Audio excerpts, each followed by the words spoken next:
حضرت سمرہ رضی اللہ تعالیٰ عنہ بیان کرتے ہیں، رسول اللہ صلی اللہ علیہ وآلہ وسلم نے فرمایا، ہر نبی کے لیے ایک حوض ہے اور وہ اس بات پر باہم فخر کریں گے کہ ان میں سے کسی کے پاس زیادہ پینے والے آتے ہیں۔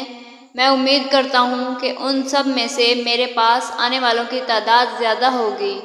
مشکوٰۃ المصابیح حدیث نمبر 5594۔ حضرت بریدہ رضی اللہ تعالیٰ عنہ سے روایت ہے کہ ایک آدمی نے عرض کیا، اللہ کے رسول، کیا جنت میں گھوڑے بھی ہوں گے؟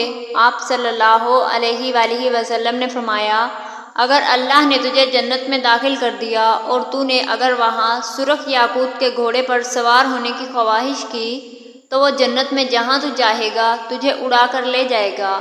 ایک دوسرے آدمی نے آپ سے دریافت کرتے ہوئے عرض کیا، اللہ کے رسول، کیا جنت میں اونٹ بھی ہوں گے؟ راوی بیان کرتے ہیں، آپ صلی اللہ علیہ وآلہ وسلم نے اسے وہ جواب نہیں دیا جو آپ نے اس کے ساتھی کو جواب دیا تھا، بلکہ آپ صلی اللہ علیہ وآلہ وسلم نے فرمایا، اگر اللہ نے تجھے جنت میں داخل فرما دیا تو تیرے لیے وہاں وہ کچھ ہوگا جس کو تیرا دل چاہے گا اور جس سے تیری آنکھیں لذت و سرور حاصل کریں گی۔